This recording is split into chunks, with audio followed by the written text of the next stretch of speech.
only the sky above and waters below, and this was ruled by the mighty Orisha, the council of gods. Olorun ruled the sky above, and Olokun was master of all that was in the waters below. One day, a god named Obatala decided to create dry land. He asked for permission from Olorun and advice from Orunmila, the wisest of the Orisha. You will need a long gold chain, a snail shell filled with sand, a white hen, a black cat, and a palm nut, said Orunmila. Once he had all of these items in a bag, Obatala hung the gold chain from a corner in the sky and began to climb down, down, down. He kept climbing down, down, down for a very long, long time, until he finally reached the bottom of the chain. Obatala poured the sand from the shell into the mist below and released the hen. The hen landed on the sand and immediately began pecking and scratching, scattering the sand into all directions.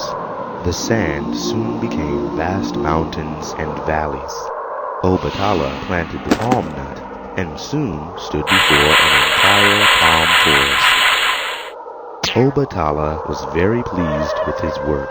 He named the land Ife and settled down with the cat to live on his new land. But after several months, Obatala became bored. He began shaping figures in clay. As he worked, he drank palm wine. Obatala kept drinking bowl after bowl after bowl, and kept making more and more figures.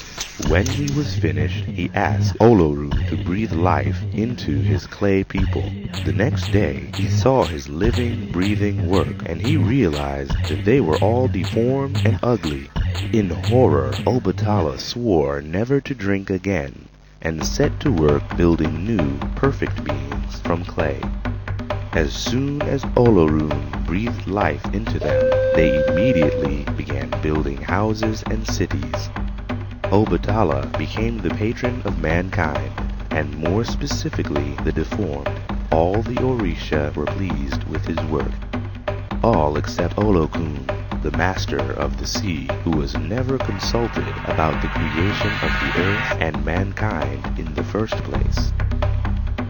In anger, he caused a great flood, which nearly wiped out all of Obatala's creations.